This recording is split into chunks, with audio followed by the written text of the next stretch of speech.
Supreme court of Pakistan का फैसला आ गया। उसके बाद पंजाब की सूरत हाल भी अब आपके सामने है।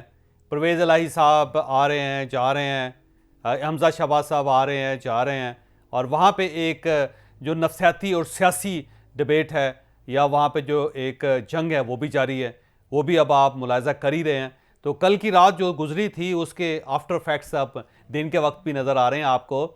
लेकिन अब एक बड़ा सवाल ये है कि अब पाकिस्तान तहरीक इंसाफ और पाकिस्तान मुस्लिम लीग नून ये दोनों आगे चल के करेंगे क्या। इसमें सबसे पहले तो मैं पाकिस्तान मुस्लिम लीग नून का जिक्र करता हूं।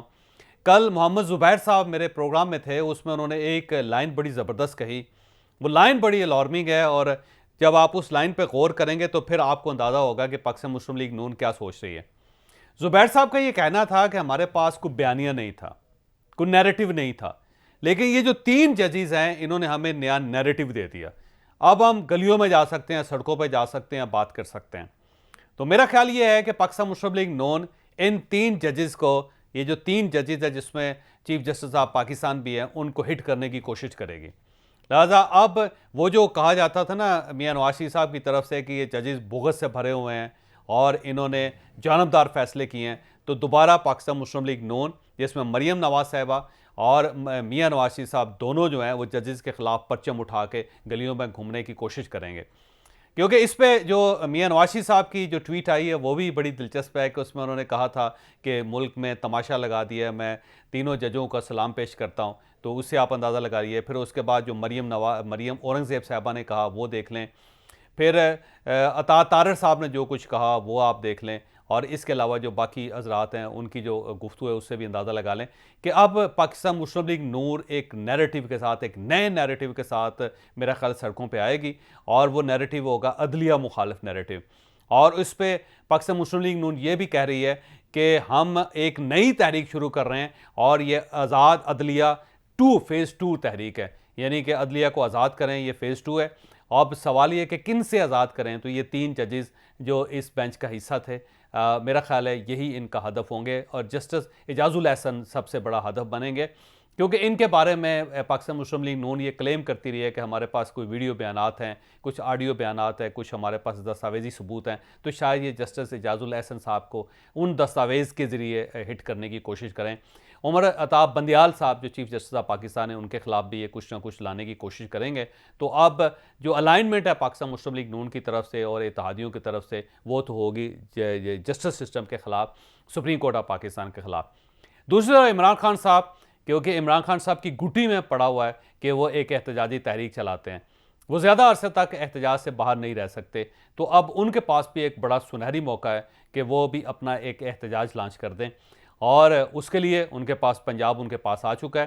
पहले उनके पास सिर्फ खैबर पख्तूनख्वा था, और पंजाब क्योंकि हुकूमत उनके पास नहीं थी और वफाक भी उनके पास नहीं था। तो जब 25 मई को उन्होंने लॉन्ग मार्च करने का ऐलान किया था, तो आपने देखा था कि पंजाब से किसी शख्स को पाकिस्तान मुस्लिम लीग नून ने बाहर नहीं निकलने दिया था।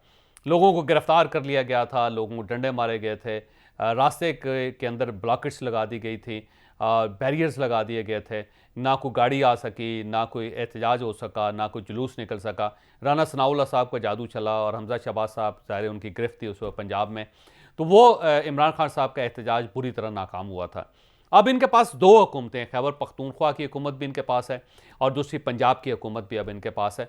तो 2 ऐसी हुकूमतें हैं जिनके ज़रिए इस्लामाबाद को यरगमाल बनाया जा सकता है, इसका मुहासरा किया जा सकता है। तो मेरा ख्याल है इमरान खान साहब अगस्त के किसी भी दिन ये ऐलान कर देंगे कि फ़लाँ तारीख को मैं एक लॉन्ग मार्च अनाउंस कर रहा हूँ, और उस लॉन्ग मार्च का मकसद नए इलेक्शन करवाओ होगा। यानी वो नए इलेक्शन करवाने के लिए इस्लामाबाद के ऊपर एक यलगार करेंगे। लिहाजा एक एहतजाजी तहरीक जो है वो इमरान खान साहब की तरफ से भी लॉन्च की जाएगी, और उसका मकसद नए इलेक्शन होगा। यहाँ मैं आपको ये भी बताता चलूँ कि इमरान खान साहब ने अपनी पार्टी को जजेस की हमायत में बयानात देने से रोक दिया है, क्योंकि इमरान खान साहब का ये कहना है कि अभी बहुत कबल इस वक्त है, सिर्फ इस फैसले की बुनियाद पे आप ज़्यादा खुशियाँ ना मनाएं और जजेस की तारीफ़ ना करें। बस ये है कि आप इस फैसले को सराहें कि अच्छा फ़ैसला आ गया, और अब गवर्नमेंट अगर मामलात को चलाना चाहती है तो गवर्नमेंट को ये चाहिए, यानी वफाकी हुकूमत को ये चाहिए कि चौधरी परवेज़ इलाही साहब के रास्ते में रुकावट खड़ी ना करें और अदलिया के फ़ैसले को मानें। लेकिन किसी जज की, उन्होंने अपने कारकुनों से और अपनी लीडरशिप से और अपने तर्जुमानों से कहा है कि इन 3 जजेस में से किसी जज की तारीफ़ ना की जाए। ना उमर अताब बंदयाल साहब की यानी चीफ जस्टिस ऑफ पाकिस्तान की जाए, ना ही जस्टिस मनीष साहब की जाए, और ना ही जस्टिस एजाजुल एहसन की तारीफ़ की जाए, क्योंकि इनका ख्याल ये है, पाकिस्तान तहरीक इंसाफ का ख्याल ये है कि वो जो 25 अरकान मनहरफ अरकान थे जिनको डी सीट किया गया था, उनकी रिव्यू पिटीशन अभी तक अदालत के अंदर मौजूद है। कहीं ऐसा ना हो कि यही जजेस उनको बहाल कर दें और उसके बाद नया बहरान पैदा हो जाए और हमें फिर अदलिया के ख़िलाफ़ बात करनी पड़े। तो सरदस्त उन्होंने कहा कि इस तारीफ़ को भी होल्ड कर लें, हम देखते हैं कि फ्यूचर में अदलिया क्या करती है और ये जजेस क्या करते हैं। तो इससे भी आप अंदाज़ा लगा लीजिए कि ये सूरत हाल किस तरफ बढ़ रही है कि एक तरफ पाकिस्तान मुस्लिम लीग नून को इन जजेस पे एतमाद नहीं, दूसरी तरफ इमरान खान साहब को भी इन जजेस पे बहुत ज़्यादा खुशफहमी नहीं है। वो भी इनके फ़ैसला अच्छा फ़ैसला होने के बावजूद इनसे बहुत ज़्यादा खुश या बहुत ज़्यादा मुतमईन नहीं है। अब पाकिस्तान मुस्लिम लीग नून की तरफ वापस से आता हूँ कि वो जजेस को कैसे हदफ बनाएगी। उसमें इरफान कादर साहब बहुत सीनियर वकील हैं और उनको एक दबंग वकील की हैसियत भी हासिल है, क्योंकि जब उनको किसी केस में डाल दिया जाता है तो उसका मकसद यही होता है कि वो जजेस के सामने खड़े हो जाएं, वो जजेस का प्रेशर नहीं लेते। तो जब दोस्त मोहम्मद मज़ारी साहब ने उनको वकील किया था तो उसका मकसद ये था कि वो बेंच के सामने खड़े हो जाएं। तो इरफान कादर साहब का ये कहना है कि मैं रिव्यू पिटीशन पे जाऊंगा, मेरी तजवीज़ है, और मैं पहली मरतबा ये कहूँगा कि सुप्रीम कोर्ट के जजेस ने जो फ़ैसला किया उसकी ऑडियो रिकॉर्डिंग निकाली जाए और जो वकला के बयानात थे या दलाइल थे उनकी ऑडियो भी सुनी जाए और जो जजेस के रिमार्क्स हैं उनकी ऑडियो भी सुनी जाए, और उसकी बुनियाद पे वो रिव्यू एक पटिशन दायर करना चाहते हैं, जो ज़ाहिर है पाकिस्तान में इस किस्म की नज़ीर नहीं मिलती।